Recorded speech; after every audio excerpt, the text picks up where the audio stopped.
Bueno, hoy nos vamos a enfocar en los anexos cutáneos.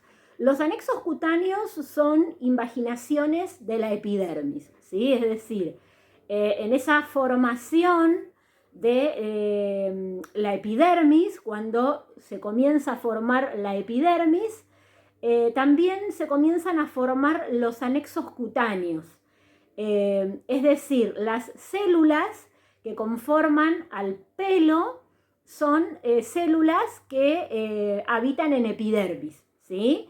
La única diferencia es que el pelo se va a nutrir a través de la dermis. Nosotros después lo vamos a ver en un gráfico para que ustedes puedan entenderlo. ¿Qué son los anexos cutáneos? Los anexos cutáneos comprenden las glándulas sebáceas y glándulas sudoríparas, el complejo pilosebáceo y las uñas. Nosotros ya venimos trabajando sobre anatomía de la piel, es decir, estudiamos cuáles son algunas características de la piel, cuáles son las funciones más importantes de la piel. También vimos las células que hay en cada capa de la piel, cómo se divide la epidermis, que se divide en estratos, queratinización y melanogénesis. Bien, nosotros también vimos biotipos cutáneos. ¿Qué es el biotipo cutáneo? Sabemos que el biotipo cutáneo es el tipo de piel, ¿sí? Y tenemos que ver fototipos. Hay mucha confusión con biotipos cutáneos y fototipos. Generalmente se suele confundir a unos con otros. Tiene que quedar súper claro, ¿sí?, que el biotipo cutáneo es el tipo de piel. Es esa piel que me va a determinar si es seca o si es grasa o si es mixta el manto hidrolipídico, el estado del manto hidrolipídico o manto epicutáneo o manto ácido, ¿sí? Nosotros en los videos posteriores vamos a ver la composición del manto hidrolipídico, cómo se compone, pero lo más importante es entender para qué está, ¿sí? ¿Cuál es su función? ¿Cuál es la función del manto hidrolipídico? La función del manto hidrolipídico es proteger a la piel, ¿sí? Por eso debe tener un pH de aproximadamente 5,5 para poder protegernos debidamente. El fototipo cutáneo nosotros lo vamos a describir como la capacidad que tiene la piel para tolerar la radiación, ¿sí? Eso tiene que quedar súper claro porque, a diferencia del biotipo cutáneo, ustedes entienden que el biotipo cutáneo es el tipo de piel. El fototipo cutáneo es cuánto resiste mi piel a la radiación del sol, ¿sí? Ese es el fototipo. Fototipo es cuánta tolerancia tiene mi piel ante la radiación. Es decir, si me bronceo o si me quemo, ¿sí? Generalmente las personas suelen utilizar la palabra me quemo para el bronceado, ¿sí? En realidad está mal expresada, porque quemarse es lastimarse la piel, es dañarse. Es como la quemadura que me puedo hacer con una plancha, con el horno, con un caño de escape. Eso es quemar la piel, ¿sí? Que eso suele suceder cuando una piel está expuesta a la radiación, al sol, y no tolera ese tipo de radiación por ese tiempo. Entonces se produce la quemadura, ¿sí? Esa piel roja, ardida, incendiada, totalmente dañada por la radiación. Entonces les decía, ese fototipo me va a decir si esa piel tolera, se quema o se broncea, ¿sí? La persona que se broncea tolera, tiene un tipo de fototipo, y la persona que se quema otro, ¿sí? Yo les voy a pasar la escala de Fitzpatrick para que ustedes puedan identificar, ¿sí?, porque esto está en la bibliografía, tiene determinadas características, fototipo 1, fototipo 2, fototipo 3. Hay 6 fototipos, ¿sí? El 1 no se broncea jamás, ¿sí? El fototipo 1 siempre se quema. Son, por ejemplo, las personas que tienen la condición de albinismo, ¿sí? Esas personas que tienen el pelo blanco, los ojos rojos, la piel extremadamente blanca, las pestañas, las cejas blancas, ¿sí? No hay melanina en ese tejido, ¿sí? En ese pelo.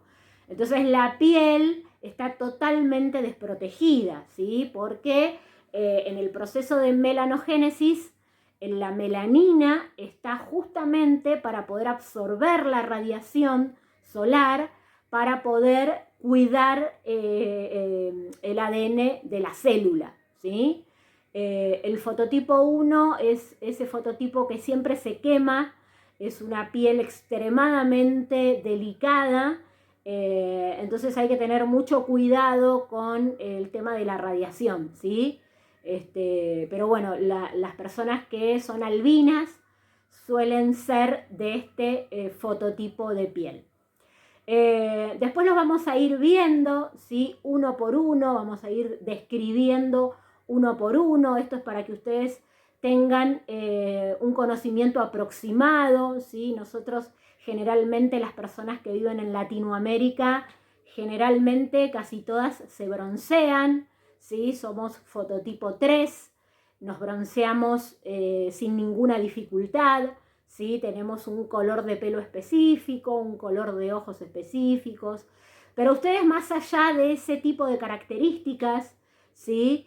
Del color del pelo, del color de los ojos, tengan en cuenta siempre y tengan siempre presente que más allá de eso, el fototipo es la tolerancia que tiene la piel al bronceado o a la quemadura, ¿sí? Porque yo puedo ser un fototipo 4 o 5, mi piel puede ser oscura, se supone que tendría que estar protegida porque tengo melanina más que un fototipo 2, de otra manera distribuida. Y sin embargo no tolero la radiación como un fototipo 3, ¿sí? Por eso es que tenemos que tener muy en cuenta qué es en realidad, ¿sí? Para no caer en errores. Bien, bueno, nosotros vamos a comenzar con anexos cutáneos. Vamos a ver qué son. Vamos a hablar de la glándula sudorípara, vamos a hablar de la glándula sebácea, cuál es la composición de cada una, ¿sí? Nosotros eso lo vamos a ver en un gráfico para que ustedes puedan entenderlo. Y el complejo pilosebáceo, que es fundamental para su trabajo, ¿sí? Bien.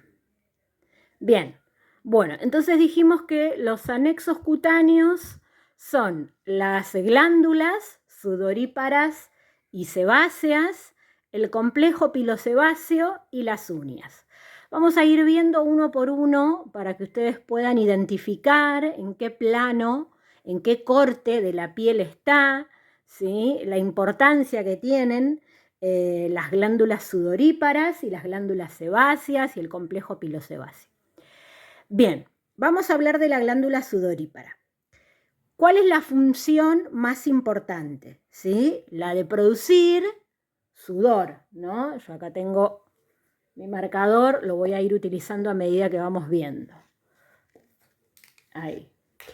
Bien, bueno, la función de la glándula sudorípara es producir y eliminar sudor, ¿sí? El sudor tiene una composición, después vamos a ver la composición porque según la glándula sudorípara de la que estoy hablando, es distinta en su composición. Acá nosotros vemos dos glándulas, ¿sí? Una que se denomina écrina y la otra apócrina. Si ustedes pueden ver bien, la glándula sudorípara écrina desemboca, o sea, las dos están en la dermis, ¿sí? Las dos están en la dermis profunda. ¿Ven ahí? Este es el folículo piloso, ¿sí? O sea, no sé si parece o no, acá desemboca el pelo, ¿sí? En epidermis. Pero si ustedes ven, el folículo piloso se encuentra en la dermis, es decir, se va a alimentar y se va a nutrir a través de la dermis, ¿sí? Después en tratamientos capilares y en afecciones del cuero cabelludo vemos un poquitito más esto. Volviendo a las glándulas sudoríparas. Las glándulas sudoríparas tenemos dos. Una llamada écrina que desemboca, ¿sí?, en un poro. Ahí tenemos un poro. Esta es la epidermis. Esta glándula chiquitita, glándula sudorípara écrina, desemboca directamente a través de un poro a la epidermis. Esa es la glándula écrina, ¿sí? Nosotros en las funciones de la piel vimos la termorregulación. Bueno, acá entran ellas en juego, ¿sí? Porque en la regulación de la temperatura corporal, esta se va a producir por la evaporación de sudor, ¿sí? Cuando nosotros tenemos fiebre y el organismo está en una temperatura que no corresponde a 36 grados, que es donde el individuo se supone que está estable, cuando nosotros superamos esa temperatura, se activan las glándulas sudoríparas para poder generar sudor, ¿sí? Ese sudor se evapora y enfría el organismo, ¿sí? Es una especie de radiador.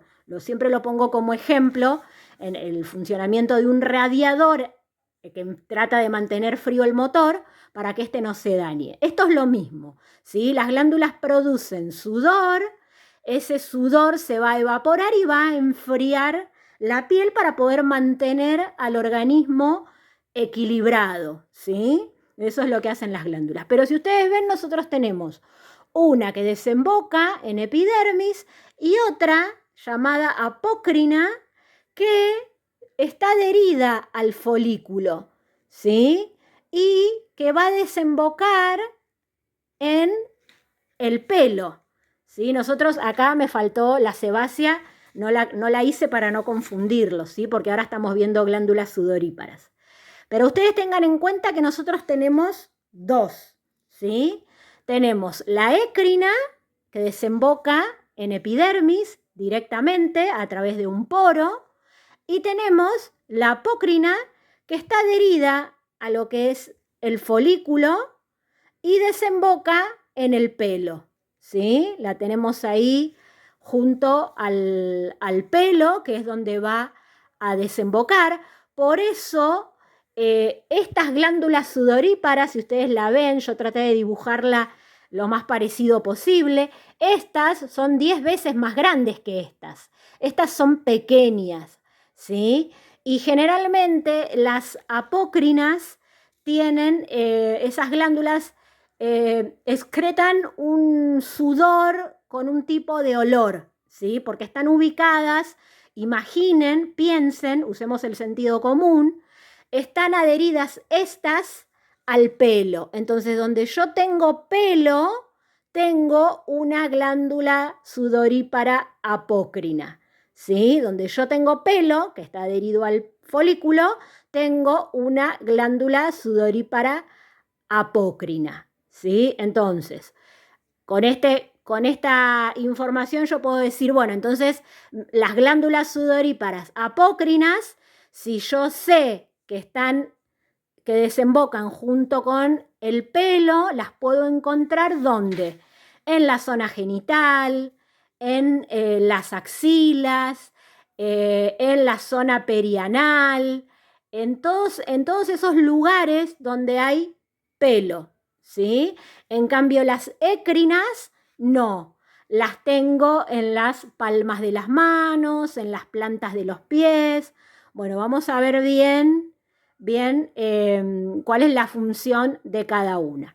Fíjense, epidermis, dermis, hipodermis, esto como que me lo tengo que aprender de memoria para yo poder identificar dónde tengo cada cosa, ¿sí?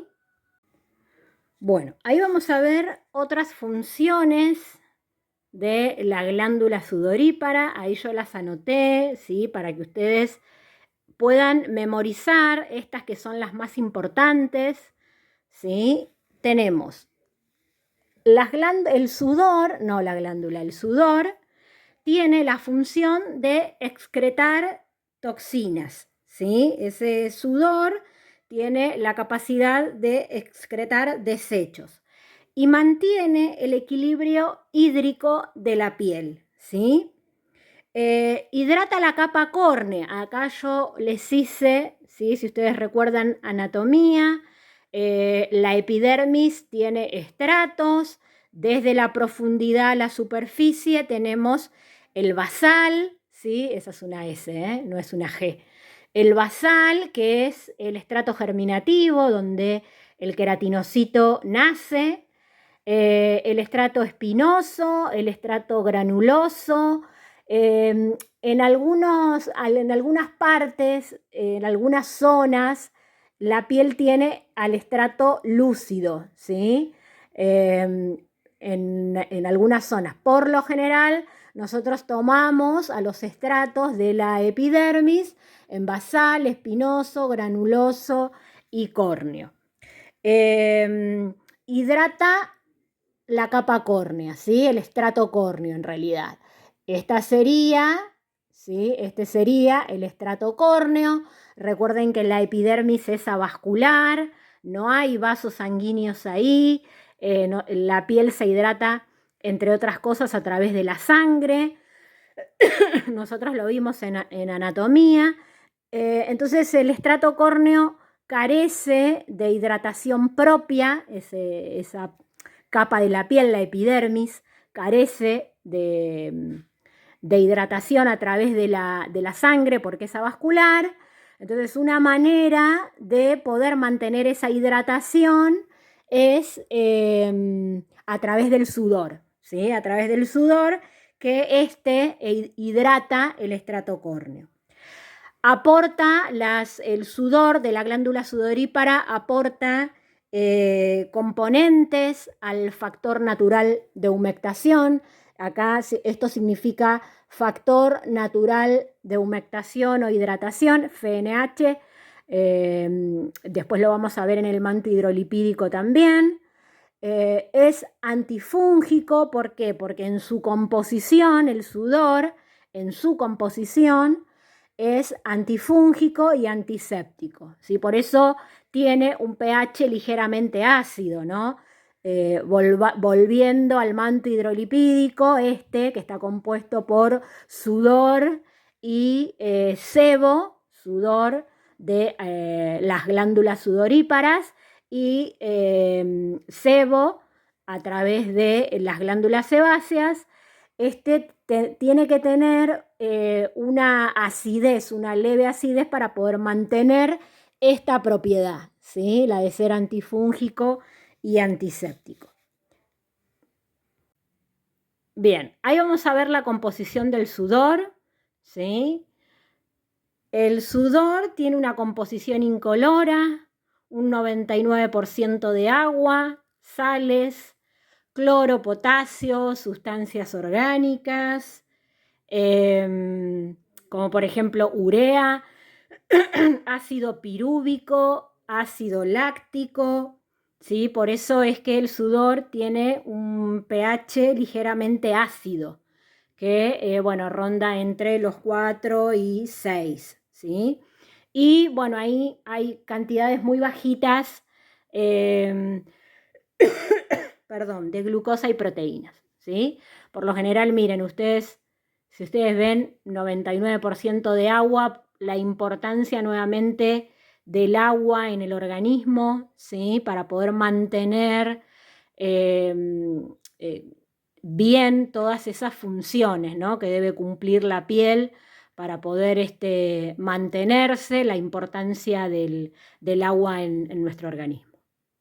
Bueno, ahí vamos a ver la glándula sebácea, ¿sí? Nosotros dijimos que esos anexos cutáneos componen las glándulas sudoríparas y sebáceas, el complejo pilosebáceo y las uñas.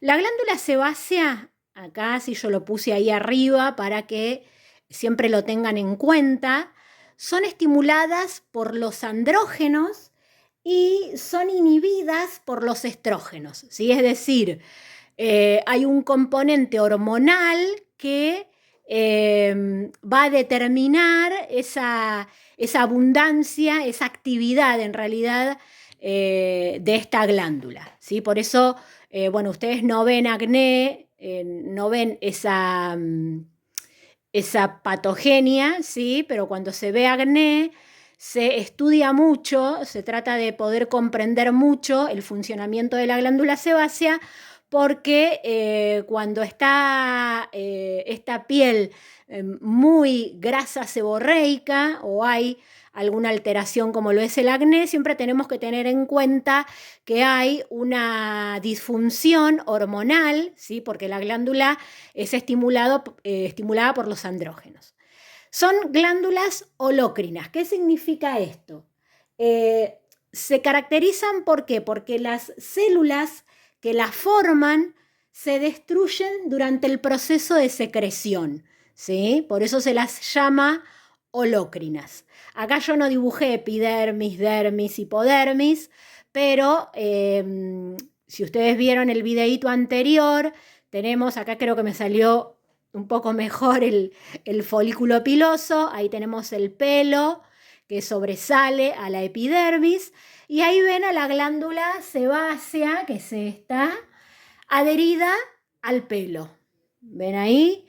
Las glándulas sebáceas igual se distribuyen por toda la piel, ¿sí? Son más abundantes en la zona T, ¿sí? En la zona del tórax, en el cuero cabelludo, pero en realidad, además de poder adherirse a ese pelo, también las tenemos en toda la piel. Menos donde en labios no hay glándula sebácea, en plantas de los pies, en palmas de las manos, no hay glándula sebácea, ¿sí? Ahí la tienen, a la glándula sebácea. Ahora vamos a ver la composición, ¿sí? Que es lo que contiene esta glándula. Ya sabemos que es holócrina y que de lo mismo que está hecha es de lo que va a segregar. O sea, la glándula muere y es como si, para que se entienda, ¿no? Metafóricamente hablando, es como si vomitara parte de sí misma, ¿sí? Porque en su destrucción todo lo que se elimina es ella, a diferencia de las glándulas sudoríparas que eliminan sudor, agua, sales, potasio, cloro, ¿sí? Para que se entienda. En la secreción del contenido de esta glándula es su propia formación. Bien, y acá tienen a la glándula sebácea vista, ¿sí? Desde como un poquitito más cerca. Ahí no la dibujé porque soy un desastre, chicas. Ven, acá tienen, si ustedes ven bien, la zona de secreción, ¿sí? Esta es la zona de secreción. Estos que ustedes ven circular son los sebocitos, ¿sí? Cargados de gotitas lipídicas. La membrana basal, ¿sí? El estrato basal. Los sebocitos basales, las gotas lipídicas. Esta es la composición de la glándula sebácea, ¿sí? A diferencia de la glándula sudorípara, es toda ella, ¿ven? Ella es todo sebocitos. Esas son las células que la conforman. Entonces, cuando ella segrega, cuando excreta ese sebo, no es nada más que restos de sus células que murieron, ¿sí? Es como si se autodestruyera y segregara a la superficie sebo. ¿Y qué es lo que hace el sebo en la piel? Mantiene la hidratación y lubrica. Por eso es tan importante que la glándula sebácea, tanto como la glándula sudorípara, funcionen correctamente. Acá tenemos el complejo pilosebáceo, ¿sí? No se asusten por los dibujos porque yo después les voy a pasar bibliografía y ustedes ahí van a ver bien, ¿sí? El dibujo exacto. Esta teoría yo se las comparto de esta manera porque también para estudiar es muy fácil, ¿sí? Cuando yo utilizo gráficos que voy marcando dónde está cada cosa, por ahí me resulta un poco más fácil a la hora de estudiar o para poder comprender, ¿sí? Dónde está ubicado el pelo, qué lo conforma y demás, ¿sí? Por eso yo se lo simplifico en realidad, pero bueno, ustedes en la bibliografía lo tienen como más técnico a toda esa explicación y la anatomía perfecta de lo que es, pero bueno, acá lo simplificamos, ¿sí? Entonces, el complejo pilosebáceo está formado por, obviamente, el pelo, ¿sí? Que tenemos ahí el folículo piloso, la glándula sebácea y el músculo erector, que es ese. El músculo erector del pelo, la glándula sebácea, que la tengo ahí chiquitita, y el folículo piloso, ¿sí? Que es por donde sale el pelo. El pelo siempre va a estar acompañado de una o de dos glándulas sebáceas, ¿sí? Yo acá dibujé ahí una glándula sebácea, pero puede estar acompañada de una o de dos. Y acá hay un dato importante que ustedes tienen que saber, ¿sí? Puede haber una glándula sebácea sin pelo. Puede haber una glándula sebácea sin el pelo. Pero no puede haber pelo sin glándula sebácea, ¿sí? Este es un dato que tienen que memorizarlo. Nunca hay un pelo sin una glándula sebácea, ¿sí? Siempre que hay pelo, hay una glándula sebácea. Pero tengan en cuenta que puedo tener glándula sebácea en otra zona de la piel donde no haya pelo, ¿sí? Por eso en la zona T, en las mujeres, por ejemplo, donde no hay pelo, también tenemos glándula sebácea y ahí es donde predomina más esa grasitud. Bueno, y vamos a arrancar con el pelo, ¿sí? Vamos con algunas de las funciones del pelo. El pelo, ante todo, protege, ¿sí? Nosotros tenemos que, bueno, como la piel, ¿sí? Como ese manto hidrolipídico, ya como saberlo como súper de memoria, una de las funciones fundamentales es la protección, ¿sí? Protección del sol, del frío, de la deshidratación y evita que ingresen partículas contaminantes. ¿En qué zonas? Por ejemplo, en los oídos, por eso hay pelo en los oídos, en la nariz, en las pestañas, ¿sí?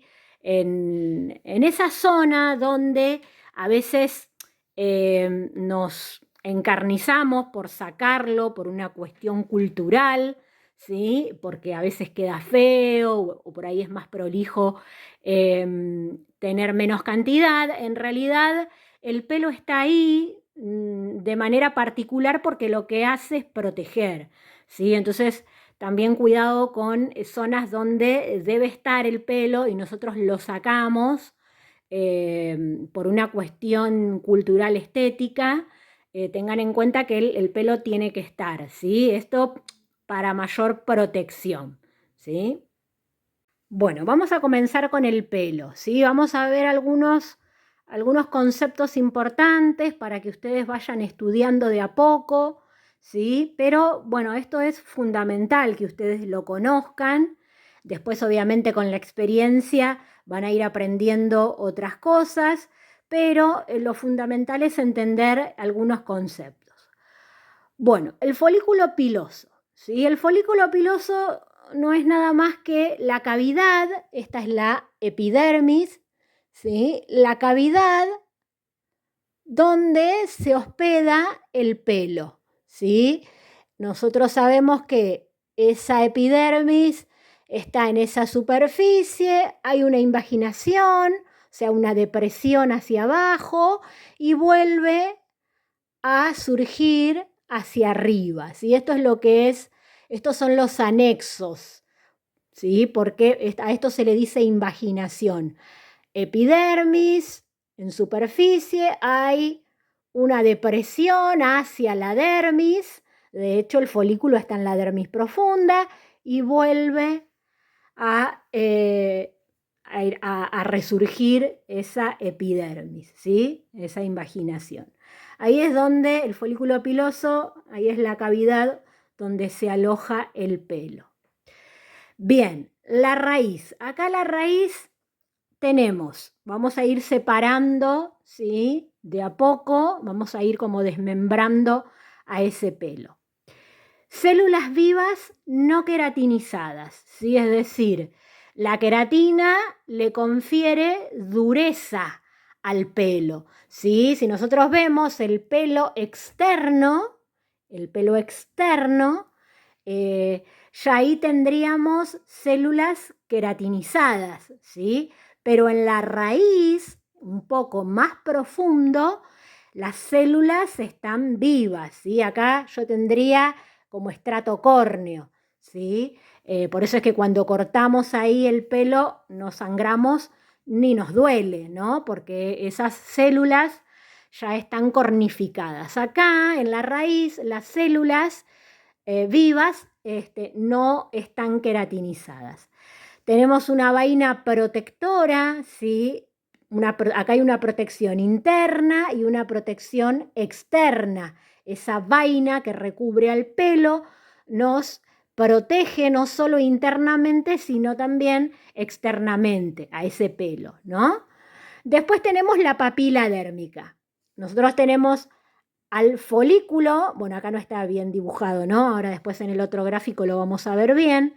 La papila dérmica se encuentra, como dice la palabra, en la dermis, dermis profunda. ¿Qué es lo que hace la papila? La papila se encarga de nutrir al pelo, ¿sí? Le da esa nutrición a través de esos capilares y nervios y mantiene nutrido al pelo. ¿Pero qué más? Acá yo puse controla el proceso del ciclo capilar y le confiere ese grosor al cabello. Por eso es muy importante que en esos tratamientos capilares yo tenga en cuenta esto. ¿Por qué? Porque mi pelo va a ser un pelo sano, saludable, increíble, si yo nutro bien mi organismo. ¿Sí? O si mi organismo en su totalidad es sano, esto quiere decir que esa papila dérmica va a ser capaz de poder nutrir al folículo piloso y por ende me va a controlar ese proceso del ciclo capilar, va a evitar las pérdidas de cabello, la caída del pelo, ese pelo fino, débil, ¿sí? Porque también le confiere grosor al cabello. Es muy importante la papila dérmica en el pelo para tener un cabello saludable. El músculo erector. El músculo erector del pelo tiene la capacidad de contraerse, ¿sí? Esa propiedad y de elevarse, elevar el pelo. Es esta función de piel de gallina, ¿vieron cuando se nos pone la piel de gallina? Es justamente por la estimulación de este músculo erector que tiene la capacidad de contraerse y elevarse.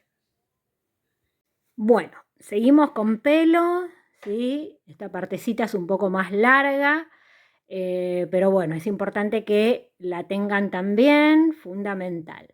Yo después les voy a mandar un gráfico para que ustedes puedan a ese gráfico poder incorporar cada parte, ¿sí? Pero es importante que ustedes sepan cuál es la función de cada una, ¿sí? Entonces, tenemos el tallo. Cuando hablamos de tallo, hablamos de ese pelo que nosotros podemos ver, el pelo en el cuero cabelludo que podemos ver, esa parte del pelo que sobresale, ¿sí? Que se encuentra en el cuero cabelludo. El tallo, por eso pongo acá células queratinizadas, está compuesto de células queratinizadas sin núcleo, es decir, sin vida. Por eso yo les explicaba en el video anterior que si a mí me cortan el pelo no sangra, no me duele, porque las células que están ahí están queratinizadas, están duras, ¿sí? No hay núcleo, la célula es una célula córnea, ¿sí? Es una célula que ya murió, no tiene vida. Después tenemos a la médula en el pelo, ¿sí? La médula es la parte interna, ¿sí? Que en realidad está poco queratinizada, ¿sí? Después tenemos la corteza, en la corteza está la melanina, después vamos a ver bien eso, ¿sí? La melanina es ese pigmento, ¿sí? Que después vamos a ver bien los tipos de melanina, se encuentra acá en la corteza. La melanina está en la corteza, ¿sí? ¿Qué es lo que brinda? Estructura, elasticidad y resistencia. Miren qué importante es la corteza en el pelo, ¿sí? La cutícula es la parte externa, acá hay células aplanadas, queratinizadas y translúcidas, y obviamente, bueno, la glándula sebácea, que ya la vimos cuando vimos glándulas, que de lo que se encarga en realidad es de mantener esa lubricación en el pelo. Bueno, vamos con los tipos de cabello. Nosotros tenemos el lanugo, ¿sí? Que es el tipo de pelo que se da al nacer, que tiene el recién nacido, ¿sí? Que por lo general es largo y es poco pigmentado. Después tenemos el vello, que el vello se da una vez que ese lanugo deja de crecer, ¿sí? Comienza a verse el vello, que el vello recubre todo el cuerpo, ¿sí? Excepto en determinadas zonas, ¿sí? Y es corto, delgado y poco pigmentado. Después tenemos el pelo terminal, ¿sí? Que aparece por influencia hormonal, por eso también cuando veamos alopecias tenemos que tener en cuenta esto. Aparece por influencia hormonal, es duro, es más queratinizado, es pigmentado, es largo, y lo podemos encontrar en la zona del cuero cabelludo, en la barba, las pestañas, en las zonas genitales, en las axilas, las cejas, los oídos, la nariz. Ahí podemos encontrar el pelo terminal. Los tipos de cabellos pueden ser finos o gruesos, ¿sí? Por lo general, el diámetro del pelo oscila entre 0,005 y 0,5 milímetros, ¿sí? Generalmente el pelo fino se da más en los cabellos más claros, la piel más clara, la piel más fina, ¿sí? En grosor hablo, y el cabello grueso se da más en fototipos altos, en pieles más oscuras, en pieles, o sea, más pigmentadas, en personas con la piel más engrosada, ¿sí? Se da el cabello más grueso. Bueno, vamos a ver si se ve bien ahí las fases de crecimiento del pelo. Esto es muy importante que ustedes lo tengan en cuenta, ¿sí? Porque de repente esto tiene digamos, una gran importancia si ustedes hacen depilación también, ¿sí? Es importante esto también que lo sepan. Entonces, el pelo crece en la papila dérmica, eso se les tiene que grabar, ¿sí? ¿Por qué? El pelo crece en la papila dérmica del bulbo. La papila dérmica se encuentra, como dice la palabra, en dermis, ¿sí? Que es donde hay vasos sanguíneos y ese bulbo es capaz de poder recibir todos los nutrientes que necesita para poder crecer sanamente. La fase de crecimiento se produce en tres partes, ¿sí? Tenemos la primera parte, que es la fase anágena. Si ustedes pueden ver ahí la papila dérmica, yo la dibujé, ven ahí esos como dos pelitos que sobresalen.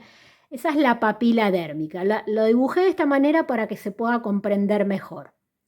La papila dérmica, ahí en la fase anágena, si ustedes la ven, está como adherida al bulbo, ¿ven? Está casi juntita al bulbo.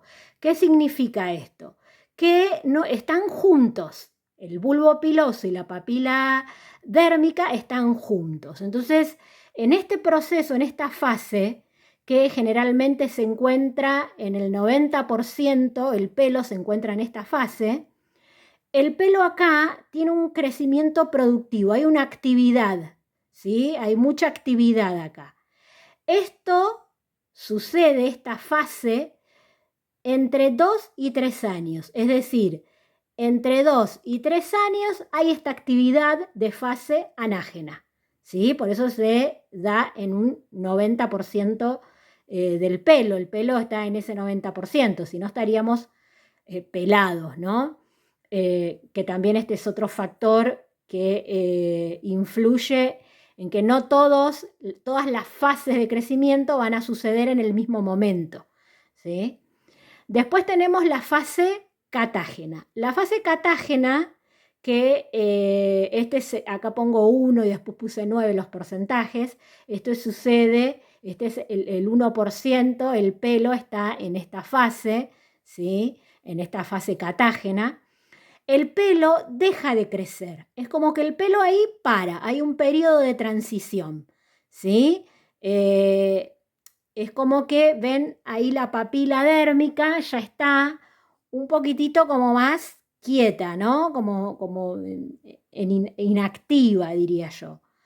El pelo deja de crecer, está en una etapa de transición, esto pasa entre 2 y 3 semanas, ¿sí? Es como que está reposando, está quieto, calmado, en esa fase catágena. Y después en la fase telógena, ¿sí? Telógena, el pelo está esta fase está en 9%, el pelo está en esta fase, ¿sí? En la fase telógena. Pero acá se puede ver bien cómo el bulbo piloso está completamente separado de la papila dérmica. ¿Ven ahí la papila dérmica? ¿Sí? Está completamente separada, ya el bulbo piloso está allá arriba. ¿Lo ven? En la fase telógena.